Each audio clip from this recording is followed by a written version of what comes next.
Muito bem, vamos dar início à nossa mensagem de hoje. E o nosso tema hoje é: respeite o sacrifício de Jesus. Vou repetir: respeite o sacrifício de Jesus. Nosso tema está em Hebreus 10, 12 e 14. Hebreus 10, 12 ao 14. Ok? Diz assim: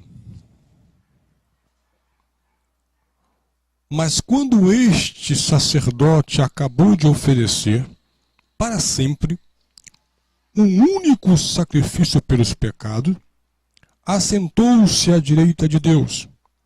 Daí em diante, ele está esperando até que os seus inimigos sejam colocados como estrado de seus pés. Por quê? Por meio de um único sacrifício, ele aperfeiçoou para sempre os que estão sendo santificados. Palavra maravilhosa, palavra forte. Esse tema é forte, esse tema é um tema gostoso de se falar, porque diz respeito à obra redentora de Cristo. E nosso tema tem esse objetivo de falar hoje sobre respeitar aquilo que Cristo fez na cruz. Respeitar aquilo que Jesus conquistou na cruz. Não é que vai conquistar, é que conquistou. Conquistou. Sabe, a religião diz, o sistema religioso, o evangelho religioso que apresenta nos dias de hoje, se apresenta nos dias de hoje, essa religião, ela diz que Jesus só fez 50%. Né? Que a obra de Jesus foi uma obra de 50%, de metade. E que nós temos agora que fazer a outra metade, a outra parte. Ou seja, os outros 50%. Querido, graça é a favor, graça não tem preço. Graça é a favor, graça não tem preço. Ora, se eu presenteio alguém um presente, eu cismei de presentear alguém hoje. Então, compra um presente e dou esse presente. E a pessoa insiste: poxa, quanto que é? Não, querido, é um presente. Não, mas diz aí, pô, toma aí, toma 10 aí. Não, é um presente, você não está entendendo. Não é para você pagar, é um presente. Não é para você fazer nada, é para você aceitar esse presente, simplesmente.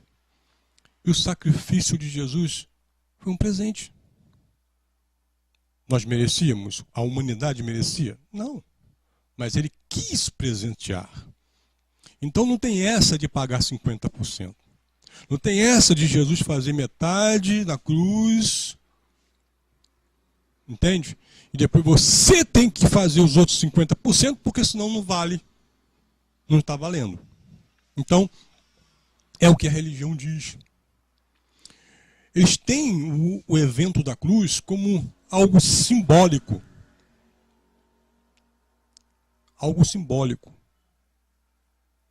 Tipo assim, Jesus morreu na cruz para que todos que o aceitassem como seu Salvador serem salvos. Mas não é isso que a Bíblia nos diz. Não é isso. Veja bem o que diz o versículo. Veja bem o que Hebreus 10, 12 diz. Olha, Mas quando este sacerdote acabou de oferecer para sempre. O que é para sempre?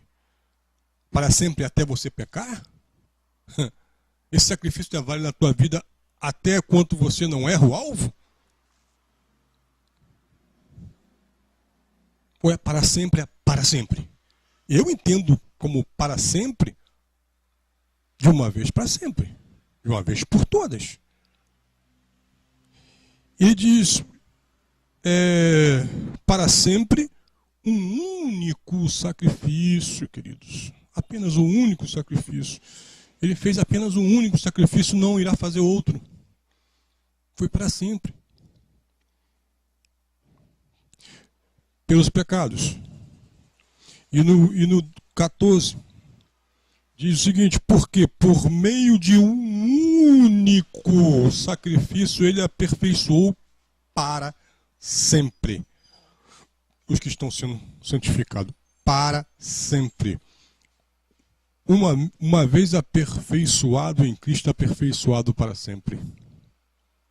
Uma vez em Cristo para sempre. Não tem essa. Não tem essa. Você entende? O sacrifício foi real. O sacrifício de Jesus não é nada simbólico.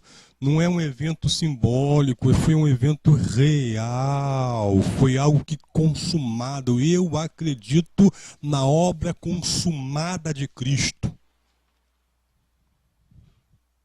Ou você não acredita na obra consumada? Quando ele subiu a cruz e disse, tetelestai, está consumado. Se está consumado, está consumado. Está feito, está pronto. Não precisa ninguém emendar, fazer uma emenda. Não precisa ninguém enxertar nada. Já está tudo pronto por Cristo. Glória. E isso que é a maravilha do sacrifício de Jesus. Mas as pessoas não respeitam isso. Elas não respeitam. Ela tem o sacrifício de Jesus como um simbolismo. Isso é falta de respeito por aquilo que Cristo fez eternamente por nós. Para sempre, eternamente por nós. As pessoas acham que ela está salva. Aí depois ela escorrega, ela fraqueja. Aí pede perdão, é salvo de novo. Aí peca, está condenado. Veja o que diz Hebreus 9, 26. Hebreus 9, 26. Se assim fosse, Cristo precisaria sofrer muitas vezes desde o começo do mundo. Mas agora apareceu uma vez por todas no fim dos tempos para aniquilar o pecado mediante o sacrifício de si mesmo. Entende isso? Veja o que Paulo está dizendo, o escritor de Hebreus está dizendo. Ele está dizendo o seguinte, que se fosse assim, como o pensamento dessas pessoas, que se hoje você está salvo, e se você escorrega, se você fraqueja, você está condenado, se fosse assim, Cristo teria que morrer todas as vezes que você acha que está condenado, ele teria que morrer de novo, teria que reencarnar, subir a cruz, morrer de novo por você. Aí você está salvo. Porque não é o você aceitar, não é o você se arrepender dos pecados, da sua obra, da carne, é que você é salvo. Não, você é salvo pelo sangue, não pelo arrependimento. As pessoas acham que ela é salva pelo arrependimento. Não. Ela é salva pelo sacrifício. Então, se ela é salva pelo sacrifício, não pelo arrependimento de suas obras, se fosse assim, Cristo teria que morrer várias vezes. Toda vez que você se sente pecador, Cristo tinha que morrer por você. Ele tinha que voltar, reencarnar, subir a cruz e morrer e te salvar de novo. Aí você está salvo. Aí você erra, aí Cristo teria que reencarnar e assim sucessivamente. Diz o escritor de Hebreus, muitas vezes, desde o começo do mundo, ele tem que estar fazendo isso por muitas pessoas. Então, queridos, é uma falta de coerência muito grande. Ele fez um sacrifício de uma vez por todas. Precisaria, se não fosse assim, precisaria sofrer muitas vezes desde o começo do mundo.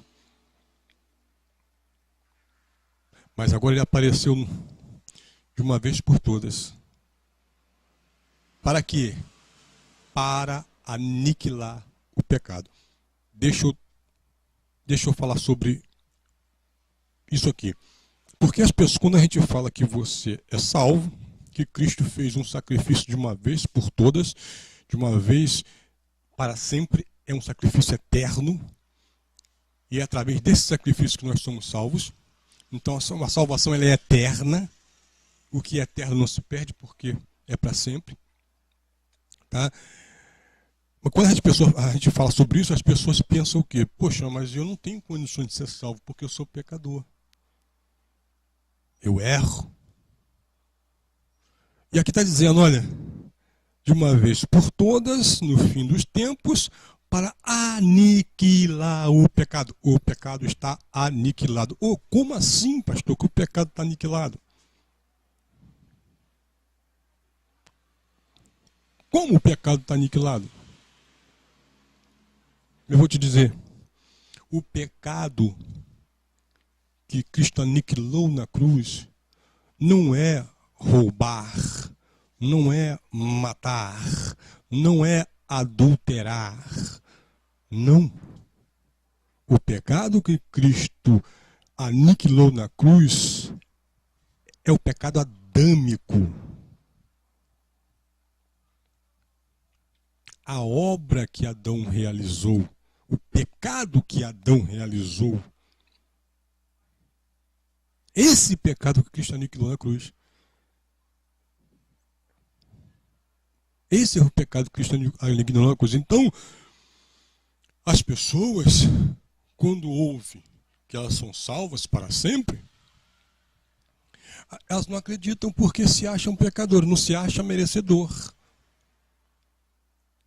Mas ela tem que entender, queridos, que a circuncisão que foi feita em nós separou carne do espírito.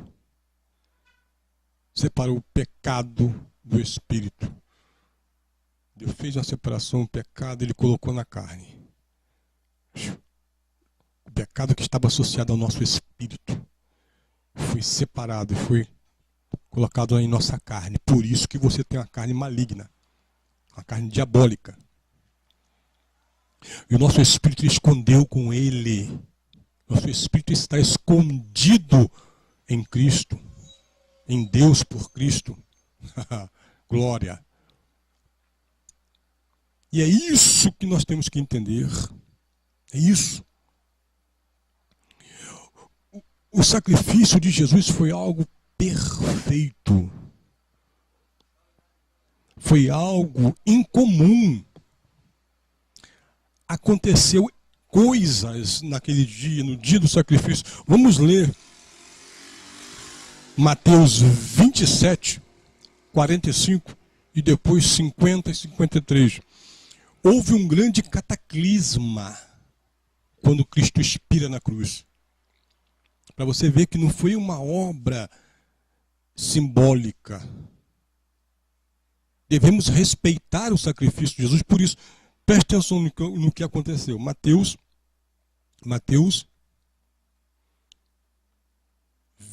27, 45, diz assim: E houve trevas sobre a terra, ao meio-dia, até as 3 horas da tarde.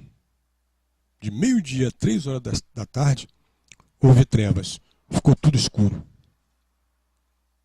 Houve um eclipse naquele exato momento. Quando Cristo estava pendurado na cruz. Veja, Ah, coincidência, eclipse tem sempre. Continuando a leitura. Agora vamos 50 ao 53. Depois de ter bradado novamente em alta voz, Jesus entregou o seu espírito. Naquele momento, preste atenção no que aconteceu naquele exato momento, quando ele bradou, entregou o seu espírito. Olha o que aconteceu. Naquele momento, o véu do santuário rasgou-se em duas partes, de alto a baixo. A terra tremeu e as rochas se partiram. Os sepulcros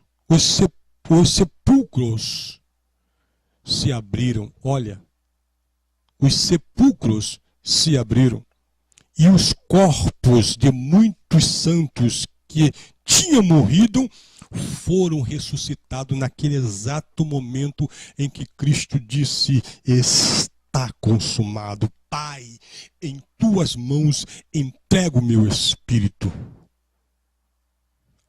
Começa a tremer a terra naquele momento. Os sepulcros, túmulos começam a se abrir. Pessoas começam a ser ressuscitadas.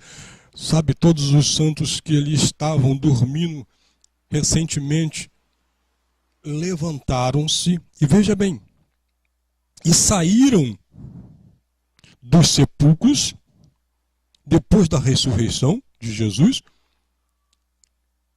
e entraram na cidade santa e apareceram a muitos. Além de as pessoas ressuscitarem, ela entrou em Jerusalém e saiu andando por Jerusalém. Creio eu que foi visitar os seus parentes. Creio eu que eles poderiam ali estar visitando os seus parentes. Mas o fato é que eles foram vistos entrando na cidade de Jerusalém. Foram vistos. Tudo isso aconteceu quando Cristo morre, Cristo brada, entrega o teu espírito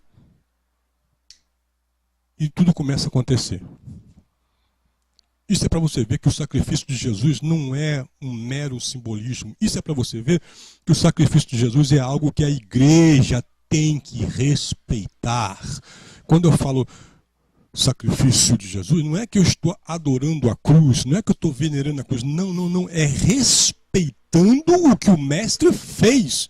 Porque foi através desse sacrifício que eu e você somos salvos.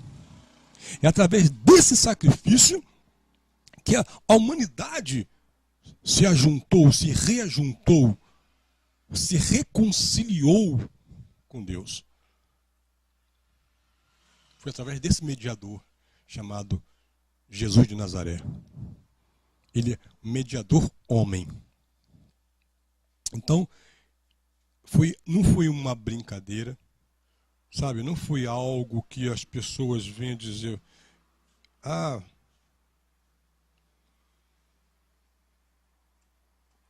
eu sei que ele morreu, mas eu sei que o sacrifício dele foi para salvar. Mas sabe como é que é, né? Se não andar direitinho... Meu irmão, deixa eu dizer uma coisa para você. Se você não andar direitinho, se você for roubar, você vai preso. Você semeou na carne, tu vai colher na carne. É antibíblico, heresia, antibíblico dizer que eu pratico uma obra da carne e eu vou pagar no meu espírito. Não. O que o homem na carne semear, isso ele se fará. Fim de papo. Deus corrige a quem ama. O próprio Deus corrige as pessoas a quem Ele ama. Então, houve um grande cataclisma. As pessoas saíram do sepulcro, a terra tremeu, os sepulcros se abriram, as pessoas saíram andando, entraram na cidade de Jerusalém. Daí, a partir daí, todos os eleitos passaram da morte para a vida. Até Jesus ressuscitar, morrer e ressuscitar, todos os eleitos dormiam dormiam.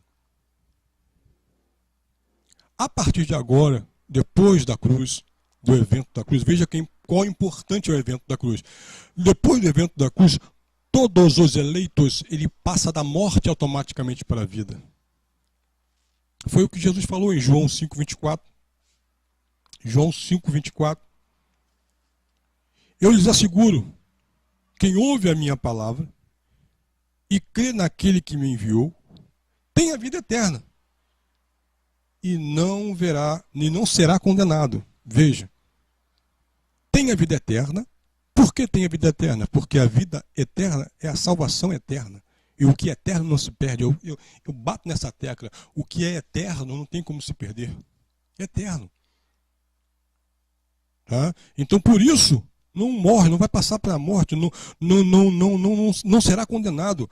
Mas já passou da morte para a vida. Já passou. Já passou da condenação, sabe?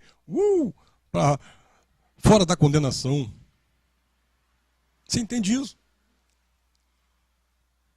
Terá a vida eterna, não será condenado. Por quê? Porque já passou da morte para a vida. Glória a Deus. Eclesiastes 12:7 diz o seguinte: o pó volta à terra, de onde veio, e o espírito volta a Deus que o deu. Meu pó vai para a terra porque de lá veio. Meu espírito volta para Deus porque de lá veio. É simples entender isso. É simples as pessoas entenderem. Deus é o Pai dos espíritos. O meu espírito, o teu espírito, o espírito do eleito, de todos vocês que estão me ouvindo, eleito de Deus, nosso espírito saiu de Deus. Nós somos filhos de Deus no espírito, não na carne. O único que foi filho de Deus na carne foi Jesus Cristo. Por isso que ele é chamado de unigênito, porque foi o único que não teve contato humano, então foi filho de Deus na carne. Nós somos filhos de Deus na carne. Nós somos filhos de Deus no espírito. Na carne nós somos filhos dos nossos pais. Mas no espírito nós somos filhos de Deus. Você entende? Aí quando você morre, você volta para Deus, porque de lá você veio. Deus emana espíritos. Ele é espírito, ele é luz, ele é o Pai das luzes, ele emana luz, emana espírito, e dele nós saímos. Por isso que nós voltaremos para lá. E eu acho muito lindo isso. Aceite isso, queridos. Aceite que você veio de Deus. Aceite que você volta para Deus. Aceite que tudo aquilo que já te atrapalhava, tudo aquilo que atrapalhava a humanidade, de voltar para lá já foi eliminado. Abba, Pai. Abba, Pai. Então devemos ter muito cuidado. Devemos tomar cuidado para educar a nossa mente a respeitar o sacrifício de Jesus. Temos que cuidar, sabe, de poder educar a nossa mente a entender o que foi tão precioso por nós. Devemos tomar cuidado. Para quê? Educar a nossa mente. Veja o que Hebreus 10:29 fala. Hebreus 10:29. Quanto mais severo o castigo, julguem vocês, merece aquele que pisou aos pés do Filho de Deus, profanou o sangue da aliança, o qual foi justificado, e insultou o Espírito da graça. Quando você não respeita o que Cristo fez na cruz, simplesmente você está pisando aos pés o Filho de Deus, porque foi ele que morreu. Profana o sangue da aliança, porque pelo sangue dele que foi feita a nova aliança. E insulta o Espírito da graça, o ensino da graça. Por isso nós devemos que tomar cuidado de insultar pisar, profanar e insultar o Espírito da graça. Aceite o que Cristo fez por você. Só não aceita quem não, sinceramente, eu penso, só não aceita o que Cristo fez por ele na cruz, só aqueles que não são dele. Porque todos os que são filhos de Deus, eles têm que aceitar isso. Não tem para onde fugir. Agora, quem não é filho de Deus, eu até entendo não aceitar. Mas o que eu não entendo são pessoas que dizem ser filho de Deus, acreditar em Cristo 50%, não totalmente, acreditar nas obras que ele fez 50%. Entende? Isso eu não entendo. Diz que é salvo, diz que ora é salvo, ora é perdido. Eu não consigo entender. Não há uma estabilidade no sistema religioso. O sistema religioso é instável. Ele te coloca embaixo de maldição. Ele te coloca embaixo de maldição. O evangelho que está se pregando não é evangelho. Não é evangelho. Não há outro evangelho a não ser o evangelho da graça. Sabe por que? Eu vou te explicar o porquê. A palavra evangelium é literalmente transladado, significa boas novas. Boas novas. Aí eu te pergunto, o diabo está ao teu derredor, é boas novas? Você pode perder a salvação, é boas novas? Você tem que jejuar para santificar a tua carne, isso é boas novas? Você tem que dar dízimo para ser abençoado, é uma condição, isso é boas novas? Não é boas novas. Você tem que ser batizado para ser salvo. Meu Deus, isso não é boas novas. Então não é evangelho. Porque se fosse evangelho seria boas novas, boas notícias. E boas novas é o quê? Boas notícias. Isso é boa notícia? Cuidado, irmão, o diabo está ao teu redor. Pode te pegar. Isso é boa notícia? Não é boa notícia. Agora, se está escrito que Cristo, em Hebreus 2,14, está dizendo que ele aniquilou o diabo na cruz, isso é boas novas. Isso é boas novas. Nós vamos chegar lá. Então, isso não é, o que se prega aí não é evangelho, querido, não é boas novas. É lei. É um evangelho da lei, sabe? Vamos dizer assim, um evangelho da lei modificado, porque aqui no Ocidente o negócio foi modificado. Adaptado, melhor dizendo. O evangelho que foi adaptado. Então, não são boas novas. Se não é boas novas, não é boa notícia. Se não é boa notícia, não é evangelho.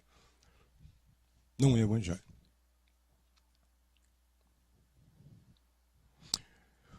Queridos, o mundo, agora eu quero te dar boa notícia.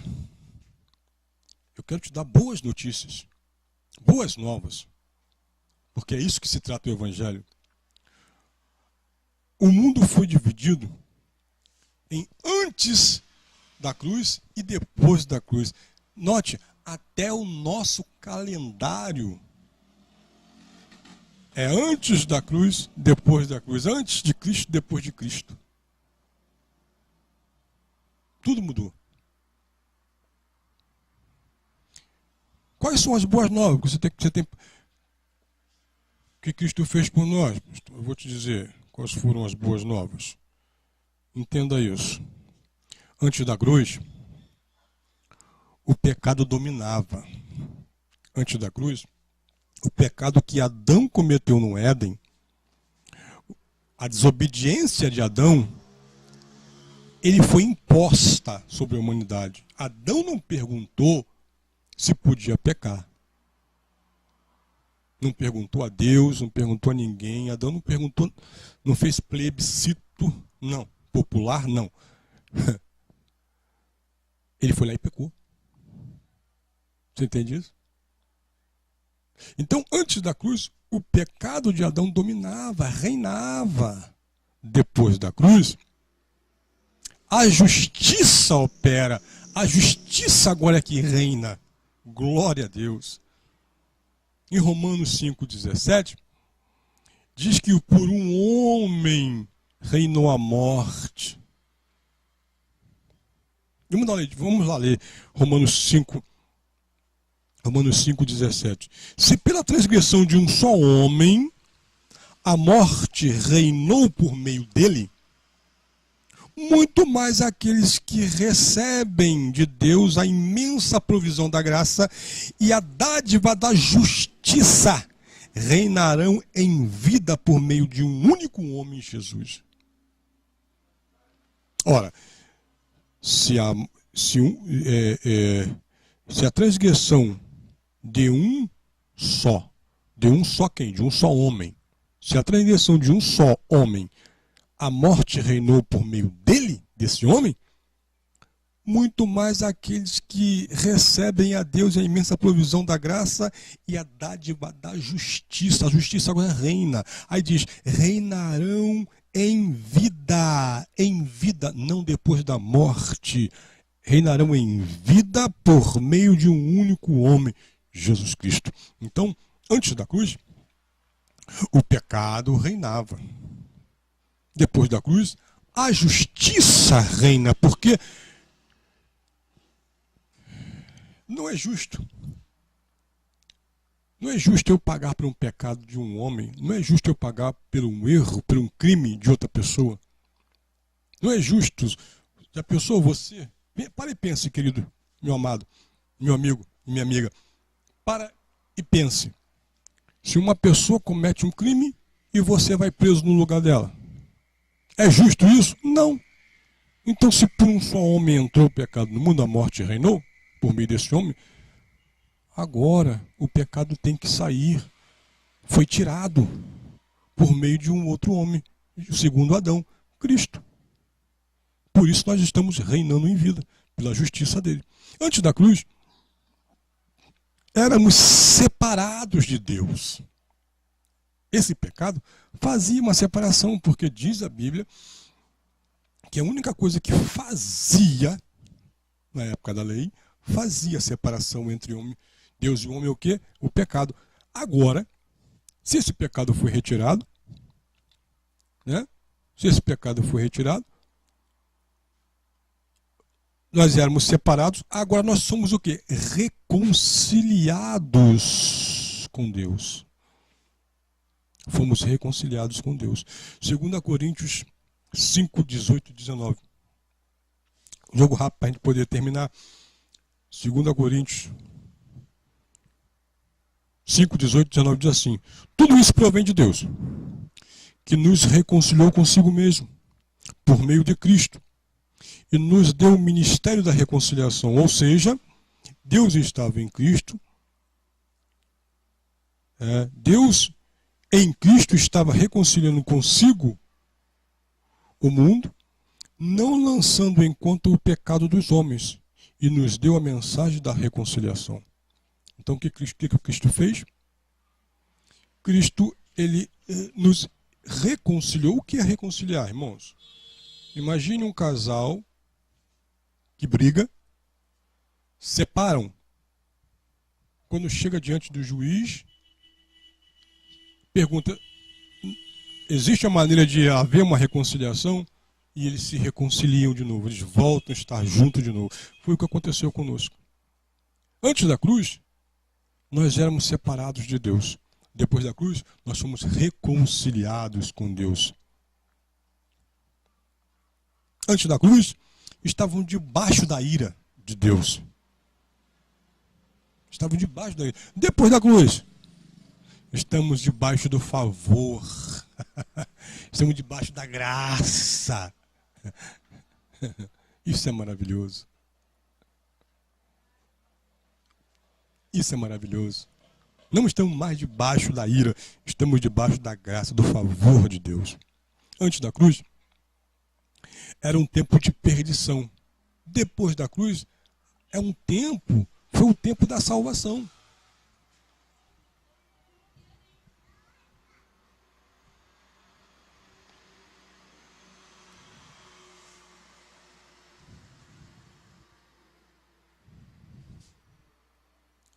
Antes da cruz,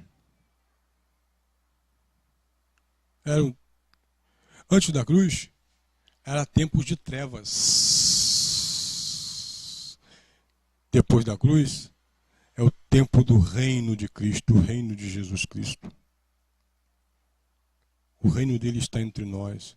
Nós somos a nova Jerusalém que desceu do céu. Quando Jesus veio, ele trouxe a igreja espiritual que somos nós, e nós já fazemos parte disso.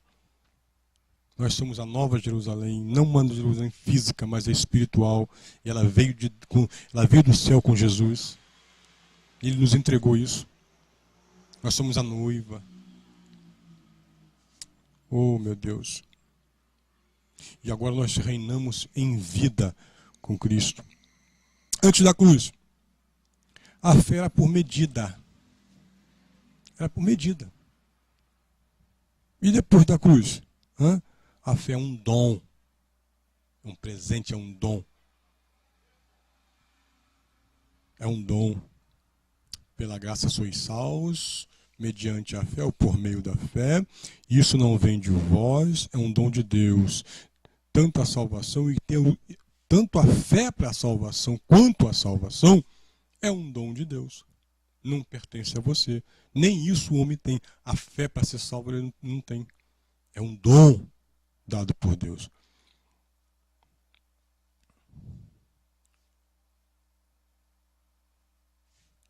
Antes da cruz, o diabo estava atuando na humanidade. Estava atuando na humanidade. E depois da cruz? Depois da cruz, querido, ele foi aniquilado. Vamos ler Hebreus 2,14? Hebreus 2,14 diz o seguinte. Hebreus 2,14. Portanto, visto que os filhos são pessoas de carne e sangue, ele também participou dessa condição humana para que, por sua morte, aniquilasse aquele que tinha o poder da morte. Isso é, o diabo. Diz o texto que o diabo foi aniquilado. Aniquilar, o sentido dessa palavra aniquilar no grego é perder força. É anular. O diabo não tem mais poder. O diabo não tem mais, ele foi anulado. Cristo anulou na cruz. É mesmo, pastor? Então, como é que você vê tantas coisas ruins no mundo? O homem é ruim, o homem é mau. O diabo é isso aqui, ó. Carne, a tua carne que pratica o mal. Mas aí, o homem quer culpar alguém, não quer se responsabilizar por sua própria culpa, né? Pelos seus próprios erros. Então bota a culpa no diabo. É um diabo.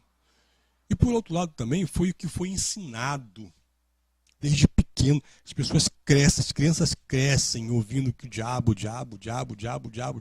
ele fica tão íntimo.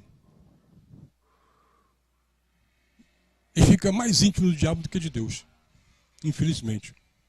Mas Hebreus 2,14 diz que ele foi aniquilado na cruz. E é interessante isso aqui também, olha só como reforça o que eu já tinha falado com vocês. Portanto, visto que os filhos são pessoas de carne e sangue. Ou tem outra tradução que diz, visto que os filhos de Deus participam de carne e sangue. Nós não somos carne e sangue. Nós participamos da carne e o sangue. Nós somos um espírito dentro de um corpo de carne e sangue.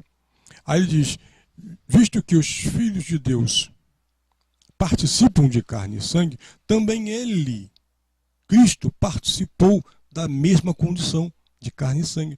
Para quê? Para que na sua morte aniquilasse aquele que tinha o poder da morte. Tinha o poder da morte, a saber, o diabo. Isto é, o diabo. Então, queridos, deixa eu dizer uma coisa para você. Não tenha mais medo do diabo. Respeite esse sacrifício que foi feito. Através desse sacrifício, o diabo foi aniquilado. Respeite o sacrifício de Jesus na tua vida. Não deixe ninguém dizer, que você que o diabo está ao teu redor.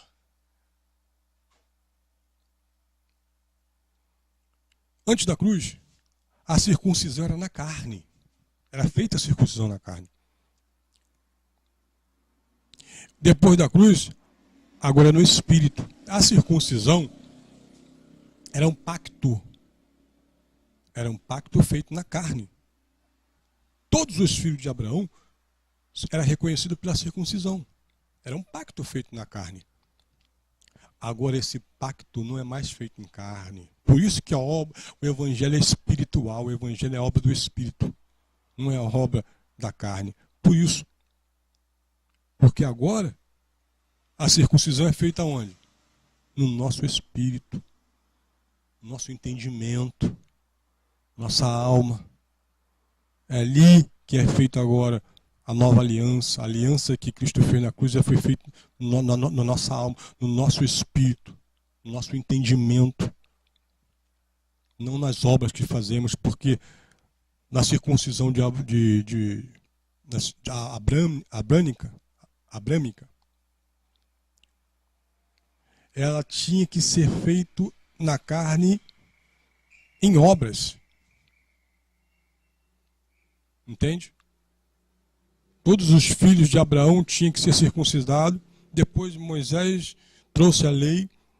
Agora essa circuncisão foi regularizada, regimentada. E para ser salvo agora, as pessoas tinham que praticar obras, mostrar com suas obras que ela merecia ser salva. E agora, pastor? Agora mais não. Agora não mais. Agora foi feita a circuncisão no espírito. O selo não é mais na carne, o selo é no entendimento, no espírito. Antes da cruz, a unção era com óleo, que simbolizava o espírito. Depois da cruz, possuímos o espírito, possuímos a unção. Você entende isso? Depois da cruz, a unção com óleo é desnecessária. Por quê? Porque já temos a unção. O óleo representava o Espírito. A unção do Espírito. Mas nós já temos o Espírito. Ele mora em nós, ele habita em nós. Nós somos um com ele. Antes da cruz, Deus não se relacionava diretamente com o homem. Depois da cruz, ele está para sempre em nós. Ele está de uma vez por todas em nós. 1 Coríntios 6,17. Aquele que se une ao Senhor é um espírito com ele. Ok? Antes da cruz, a morte reinava. E depois da cruz? A vida reina. A vida reina depois da cruz. É o que diz também, né? Romanos 5,17 lá. Reinarão em vida. Reinarão em vida. Então,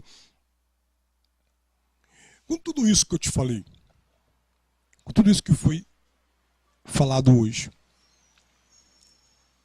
qual é o pacto que você está vivendo? Será que você está respeitando devidamente o sacrifício de Jesus? Em que pacto você vive? Você vive no pacto da lei antes da cruz ou você vive depois da cruz? Porque quem vive depois da cruz não vive por obras. Ele acredita no que Cristo fez de uma vez para sempre, de uma vez por toda. É uma obra redentora e consumada.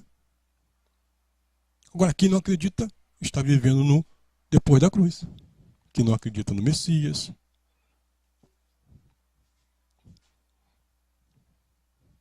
E qual é o evangelho que você está vivendo? É o evangelho de boas novas? De boas notícias? Pare e pense, o evangelho que você está vivendo é o evangelho de boa notícia? É o evangelho de má notícia, é o evangelho de acusação. Que as pessoas te acusam.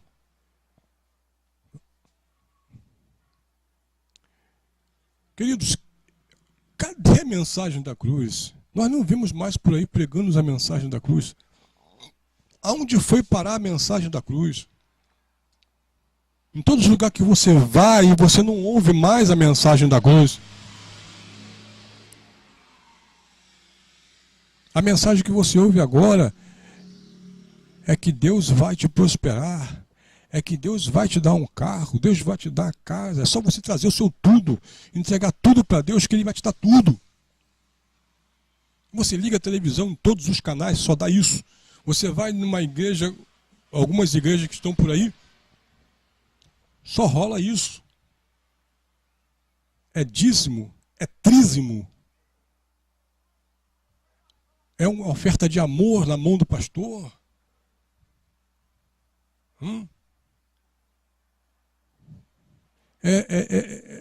É um absurdo, irmãos. E o evangelho da cruz foi deixado de lado para se pregar o evangelho de Mamon. O sistema religioso, ele prega o evangelho de Mamon.